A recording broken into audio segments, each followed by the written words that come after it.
So from there, we want to open with a strong start. In media res, to drop them right into the action. So I'd say the party would probably already know each other, just for the sake of not wasting an entire session on why should I trust you. Yeah.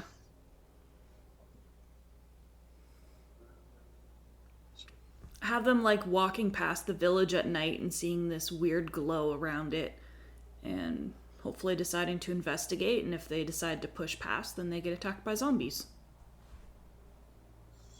I was thinking just having them, you're wandering through the night. The sun has already set. You push onward, seeing the twinkle of lights coming from the village up ahead. Tendrils of smoke rise up into the dark blue sky. You hear a rustle in the leaves. Roll for initiative. Yeah, that works too. Now you're establishing suddenly there's these burnt zombies that are trying to murder, that are just wandering in your direction because you are between them and the town.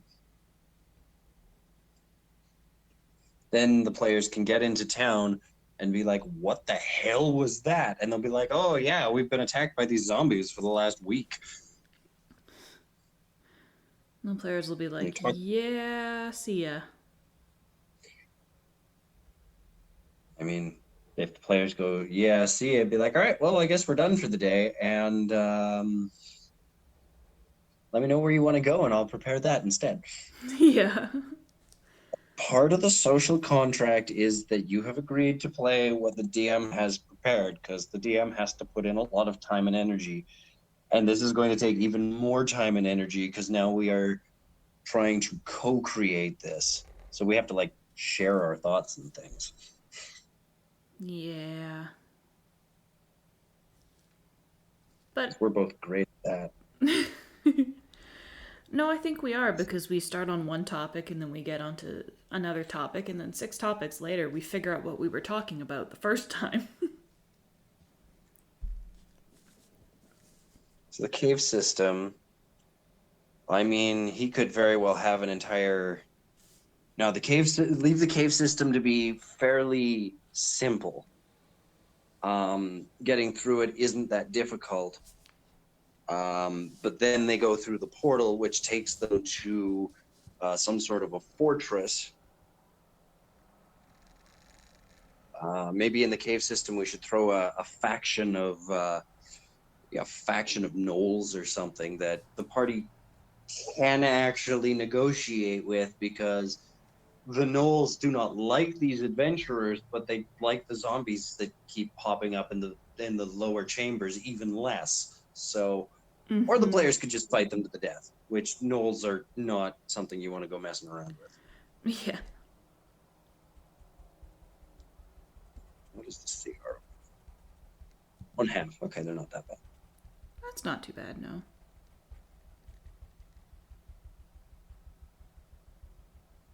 And then treasure. There's always got to be treasure. Oh yeah, oh yeah. You're well. You've played in my games. You are very well aware that I am the king of breaking my games with too much cool shit. And then you are also the king of repairing your games and moving along. Like, I don't think you ever really break your games because you just adapt and keep going. Yep, that's all you do. It's all numbers. You can have players that have obscenely powerful things, but as long as you adapt the game for it, it's fine. I once had a wizard with a +11 intelligence. Don't get at me for the rules breaking. It was a homebrew pile of shit that involved a wish. Um, I'll make another story about Fodder, the barbarian who thought he was a wizard, another time. But yeah, you just adapt what you've got in front of you and make it work. Yep. Um, what level of character do we want to be going through this? Because the gnolls are 1/2, the zombies are 1/4. However, we could also, like, with those, put the players at a higher level and have hordes Mm-hmm. using some of the minion rules on the zombies, like make them one hit and they're dead, which would then fire off the ash ability every time they hit one. But then Yeah. it just poof and it's dead. But then, yeah, just have so many of them. I would like to see them personally at least third level, because third level is usually when it gets good for most classes. Yeah, no matter what class you pick, you've got your subclasses by then. Yeah, that's why I like third level.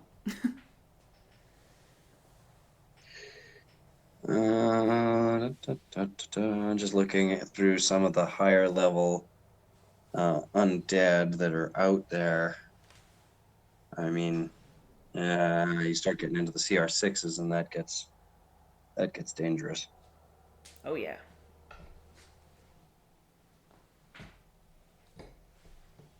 Of course, if I look up, what are we going to use for this necromancer? So, got to be a caster. Mm-hmm. Okay, so mage, we've got a CR1, a CR3, a CR5, a couple CR6s. Yeah, then it starts getting crazy. Definitely not an archer. Yeah. We're gonna have to pare him down from what he probably should be, because if he's got a whole fortress and a series of teleportation things, either he's working for somebody more powerful than him, or we're gonna have to reduce it, because if we throw an archmage at them, that's like a CR12 and they're dead. Yeah, that'll be a little too much. So let's say we have 3 to 4 players. We don't know how many players or what classes that we're building for yet, which is a bit of a challenge. But if we aim for the standard mage, that's a CR6, Mm-hmm. 40 hit points, AC of 12, and then a bunch of spells. Why they bother with a dagger attack? And we'll play around with that spell list. But fifth level spells would get you animate dead. So it'll just Oh, take yeah. him forever. Just take him forever to build these fucking things. So Well, that's why losing them he's is a been pain in the working ass. on it so long. All right. So yeah, our bad guy's a CR6 mage, and then we are going to just bury him in undead of different kinds. He could have like I cages full of zombies that he has prepped and ready to go. And then, maybe the players will have to get to a certain point, like on a time crunch, before he can get to a switch that releases a whole bunch of them. mm-hmm. That'd be fun.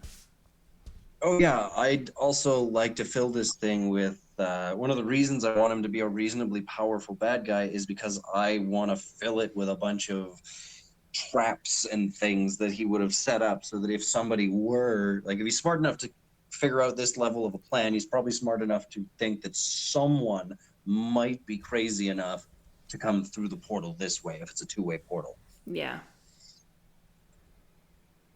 So he's got plans for this, but have a layer.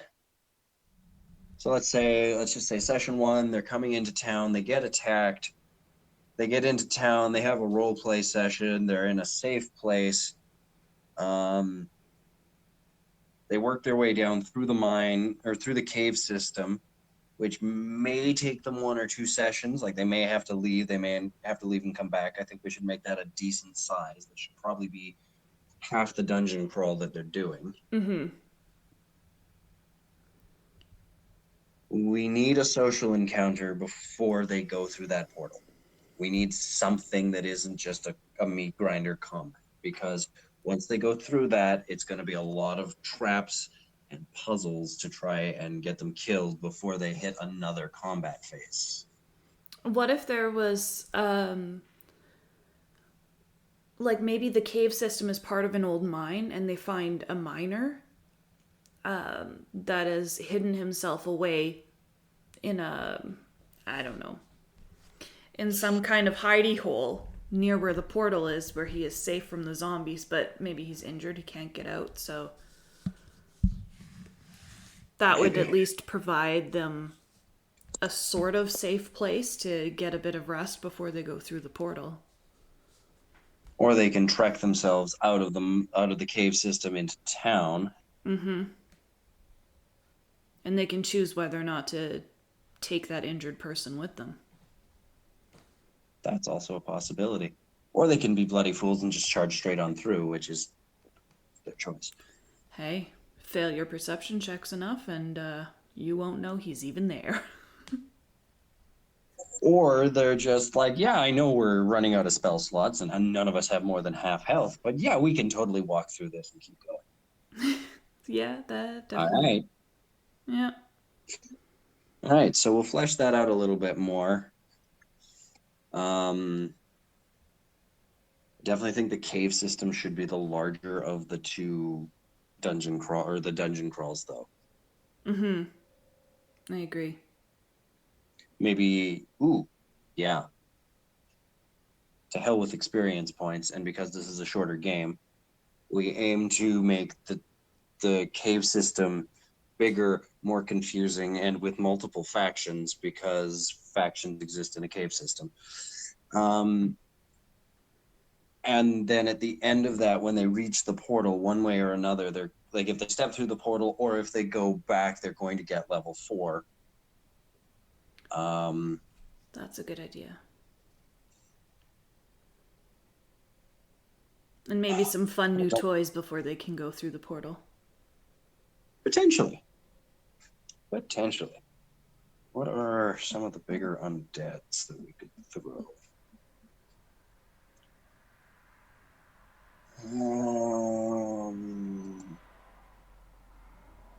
Let's see. Ogre Zombie is a CR2. Poltergeist is a 2. Mummy's a 3. Whites are 3. Banshees are 4. That's a lie. That is a fucking lie. Just like shadows. Banshee, CR4, 58 hit points, 12 AC.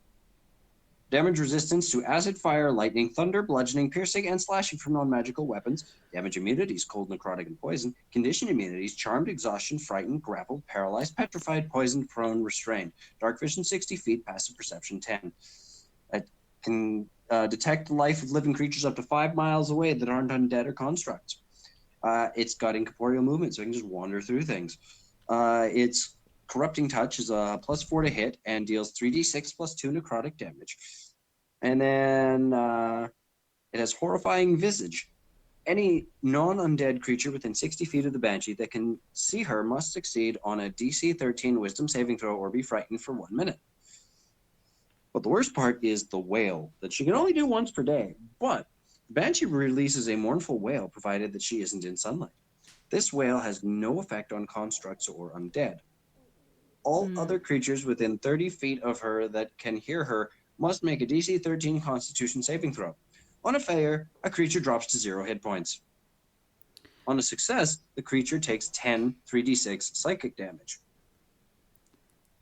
And there is the reason why I did not put a banshee in that mausoleum tower for you guys to find. Another one to watch out for is the Shadow. CR 1/2. 12 AC, 16 hit points, speed of 40 feet, +4 to stealth, damage resistant, acid, cold, fire, lightning, thunder, bludgeoning, piercing, and slashing from non-magical attacks, immune to necrotic and poison damage, vulnerable to radiant damage, condition immunities, exhaustion, frightened, grappled, paralyzed, petrified, poisoned, prone, and restrained. Amorphous, so it can squeeze through an inch space as narrow as 1 inch. When in dim light or darkness, the shadow can take the hide action as a bonus action. Its stealth bonus is also improved to +6. It's sunlight weakness. But here's where it gets messy. Strength drain. +4 to hit, 5-foot reach. One creature on a hit, it takes 2d6 +2 necrotic damage, so average of 9, and the target's strength score is reduced by 1d4. The target dies if its strength is reduced to 0. Oh. Otherwise, the reduction lasts until the target finishes a short or long rest. If a non-evil humanoid dies from this attack, a new shadow rises from the corpse 1d4 hours later. Holy shit. And if you go back through some of the old lore, if you come back to life, you don't have a shadow anymore. Like, say someone wishes you back to life after you are risen. And the worst part is that as soon as you come back, your shadow knows. And it knows where you are, and it wants to kill you. Wow. I mean, yeah, but wow. CR 1/2. I disagree. I greatly disagree. There's way too many immunities there to, yeah. Yeah. Yeah. And, that's just think about. So one of those would be like a bad day, right?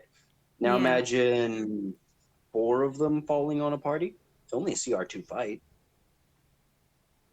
Yeah, still, those, yeah. You're gonna have a pretty upset party. You're going to have a pretty dead party. Well, that too. Because in that situation, they wouldn't go for the big guy. They wouldn't go for the muscle bound guy if they're smart.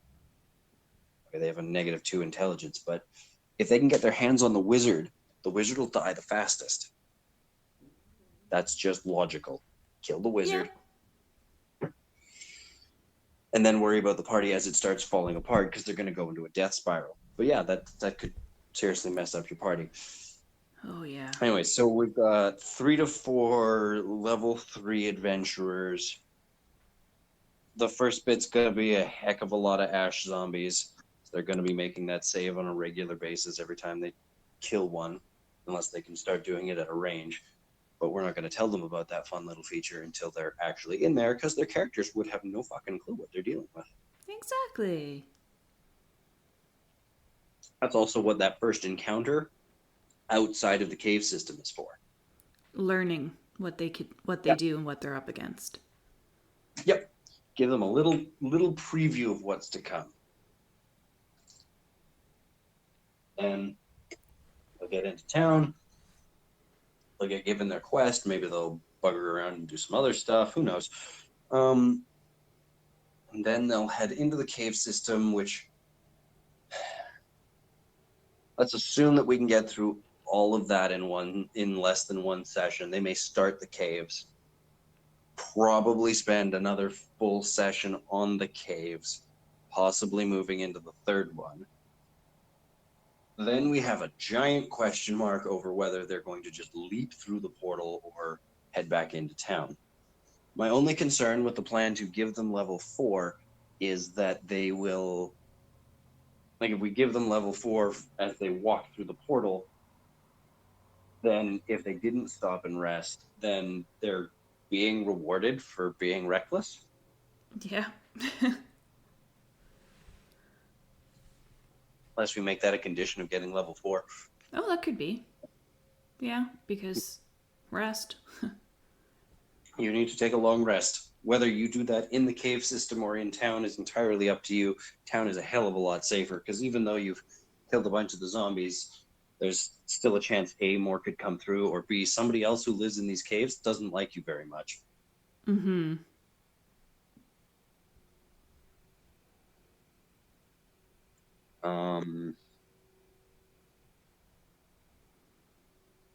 And they're going to go through that portal. They're going to some sort of a fortress or a tower. I figure one layer of like saw level traps, because this guy is kind of crazy and his staff are expendable. It's gonna be fun nailing down all the nitty gritty details. But I think this episode's probably long enough. Yes, it definitely is. We will work on the planning of that, and maybe we'll record that for people as we're going. Yeah, definitely. That way we can keep tabs and we can chat about what, went good, what didn't, do our before and after things. Yeah, this may end up being a small mini series.